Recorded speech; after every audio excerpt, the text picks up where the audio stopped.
দেশে হাম ও হামের উপসর্গ নিয়ে আরও ৩ শিশুর মৃত্যু হয়েছে। সর্বশেষ ২৪ ঘন্টায় আক্রান্ত হয়েছে ১,০৩২ শিশু। বিকেলে স্বাস্থ্য অধিদপ্তরের দেয়া প্রতিবেদনে এ তথ্য জানানো হয়। এতে বলা হয় ২৪ ঘন্টায় ১১৭ শিশুর শরীরে হাম শনাক্ত হয়েছে। এখন পর্যন্ত মোট নিশ্চিত হাম রোগীর সংখ্যা বেড়ে হয়েছে ৯,৬২০ জন।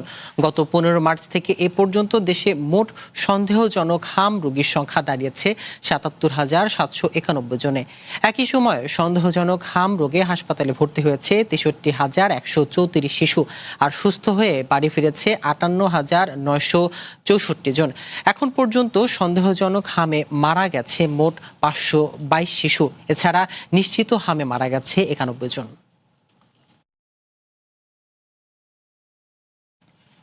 হামের আরও খবর নিয়ে আমাদের সাথে ময়মনসিংহ থেকে যুক্ত হচ্ছেন ইলিয়াস আহমেদ এবং বাগেরহাট থেকে শেখ আবু তালেব। প্রথমে জানবো ময়মনসিংহের খবর।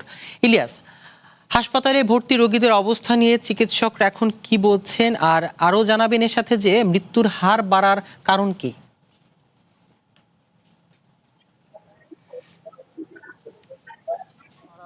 অন্যতম কারণ হচ্ছে, অর্থাৎ চিকিৎসকরা যেটি বলছেন যে যারা হাম উপসর্গে আক্রান্ত, তাদের এই হামের পাশাপাশি অন্যান্য রোগেও কিন্তু তারা আক্রান্ত, যে কারণে প্রতিনিয়ত শিশু মৃত্যুর হার কিন্তু বেড়েই চলেছে, সেই বিষয়টি বলছিলেন। এবং হাম উপসর্গে আমরা দেখেছি বিভাগীয় শহরের যে হাসপাতাল ময়মনসিংহ মেডিকেল কলেজ হাসপাতালে কিন্তু প্রতিনিয়ত হামের রোগীর সংখ্যা কিন্তু বেড়েই চলেছে, অর্থাৎ শিশুদের পাশাপাশি বড়রাও কিন্তু আক্রান্ত হচ্ছে। এবং শিশুরা এখন বেশি করে আক্রান্ত হওয়ার যে কারণ চিকিৎসকরা বলছেন, তারা বলছেন যে হামের টিকা যে সময় থেকে শুরু হয়েছিল অবহেলার কারণে, অর্থাৎ যারা টিকা নেয়নি তাদের আক্রান্তের সংখ্যা কিন্তু বেশি, সেই বিষয়টি বলছিলেন। আমরাও কিন্তু গতকাল এবং আজকেও কিন্তু হাম আইসোলেশন ওয়ার্ডে আমরা গিয়েছিলাম, অর্থাৎ সেখানে আমরা দেখেছি ৬৪ শয্যার হাসপাতালটির ওয়ার্ডটিতে কিন্তু একেবারেই ১১০ জন শিশু আক্রান্ত হয়ে সেখানে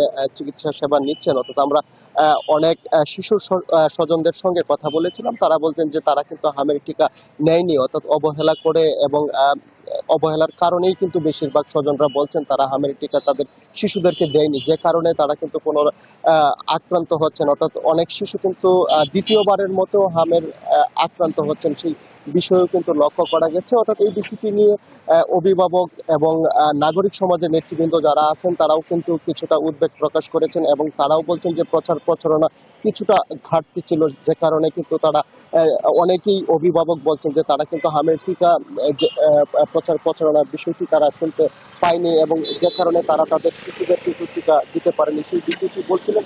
এবং এই বিষয়টি নিয়ে আমরা চিকিৎসকদের সঙ্গে কথা বলেছিলাম, চিকিৎসকরা বলছেন যে তারা তাদের জনবল সংকটের মধ্যেও কিন্তু চিকিৎসা সেবা প্রদান কার্যক্রম সেটি কিন্তু অব্যাহত রেখেছেন, সেই বিষয়টি বলছিলেন। আমরা সিভিল সার্জনের সঙ্গেও কথা বলেছিলাম, সিভিল সার্জন বলছেন যে ময়মনসিংহ জেলায় তারা শতভাগের উপরে কিন্তু টিকা প্রদান করেছেন, অর্থাৎ তারা ১০১.৬৪% টিকা কিন্তু প্রদান করেছেন। এবং তারা কিন্তু বলছিলেন যে টিকা প্রদান করার পরেও কিন্তু অনেকেই গাফিলতি করে তারা টিকা কার্যক্রমে অংশগ্রহণ করেননি, যার কারণে কিন্তু তাদের শিশুরা আক্রান্ত হচ্ছেন। এবং সিটি কর্পোরেশনেও কিন্তু একই অবস্থা, অর্থাৎ চিকিৎসকরা বলছেন যে অনেক অভিভাবক তাদের অবহেলার কারণে শিশুদেরকে টিকা না প্রদান করাই কিন্তু এই হামের যে প্রাদুর্ভাব সেটি কিন্তু এখন বেড়েই চলেছে, সেই বিষয়টি কিন্তু তারা বলছিলেন। যদিও তারা বলছেন এখনো পর্যন্ত কিন্তু স্বজনরা টিকা নিতে তাদের হাত থেকে দিতে পারেন, সেই বিষয়টি বলছিলেন। এই ছিল আমার কাছে ময়মনসিংহ থেকে হামের পরিস্থিতি নিয়ে সর্বোচ্চ। ইলিয়াস, আপনি আমাদের সাথে থাকুন। আমরা এবার ঘুরে আসি বাগেরহাটে। সেখানে আছে আবু তালেব। তালেব, বাগেরহাটে সংক্রমণ হার কত, আর হাসপাতালে রোগীর চাপ কেমন দেখছেন জানাবেন।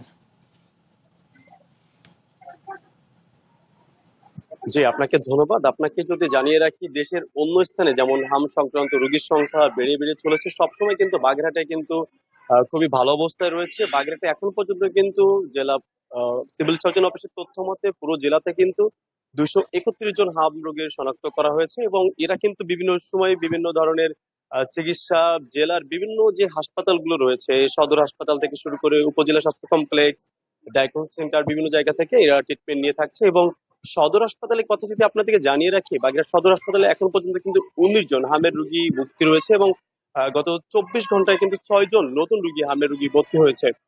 তারা কিন্তু ওই যে আমরা বিভিন্ন রোগীর সাথে কথা বলেছি, তারা কিন্তু বলছে যে তাদের এই যে চিকিৎসার বিষয়, চিকিৎসা নিয়ে কিন্তু তারা যথেষ্ট সন্তুষ্ট রয়েছে। এবং আমরা হাসপাতাল কর্তৃপক্ষের সাথে কথা বলেছি, তারা বলছে যে হাসপাতাল যেহেতু এখনো পর্যন্ত 250 যে হাসপাতালের যে নতুন ভবনের যে আপনার 7 তলা যে আইসোলেশন করা হয়েছে, এইখানে কিন্তু পর্যাপ্ত পরিমাণ সিটের ব্যবস্থা করা হয়েছে। যদি কোনো ধরনের আরো বেশি রোগী আসে তাহলে কিন্তু তারা ঠিক দিতে সক্ষম বলে জানিয়েছেন হাসপাতাল কর্তৃপক্ষ। তবে এখানে একটু আমরা যারা রোগীর স্বজনরা রয়েছে তাদের সাথে কথা বলেছিলাম, তারা কিন্তু জানিয়েছে যে মাঝে মধ্যে দেখা যাচ্ছে যে ডাক্তার এবং যে সিস্টার নার্সরা রয়েছে তাদের কিন্তু একটু সংকট রয়েছে। এই বিষয়ে কিন্তু হাসপাতাল কর্তৃপক্ষ আমাদের জানিয়েছে যে যে এখনো পর্যন্ত কিন্তু এই 250 যে হাসপাতালে কিন্তু যে পূর্বে 50 শয্যা হাসপাতাল ছিল, সেই 250 শয্যা হাসপাতালে জনবল দিয়ে কিন্তু পরিচালনা হচ্ছে, যার জন্য একটু সংকট রয়েছে। তার মাঝেও কিন্তু তারা সর্বোচ্চ চেষ্টা করছে যে সবটুকু দিয়ে কিভাবে এই বাচ্চা সোনামণিদের সুস্থ করে তোলা যায় দ্রুত। এর পাশাপাশি যদি আপনাদের জানিয়ে রাখি যে বাগেরহাটের যে চিত্র, সারা দেশের মতো কিন্তু এখনো পর্যন্ত বাগেরহাটে আমে তেমন কোনো প্রকোপ দেখা যায়নি। এবং সব থেকে ভালো খবর যেটা রয়েছে, এখনো পর্যন্ত কিন্তু বাগেরহাটে হাম সংক্রান্ত কোনো রোগীর মৃত্যু হয়নি। এই ছিল বাগেরহাটে আমার কাছে হাম সংক্রান্ত বিষয় নিয়ে সর্বশেষ।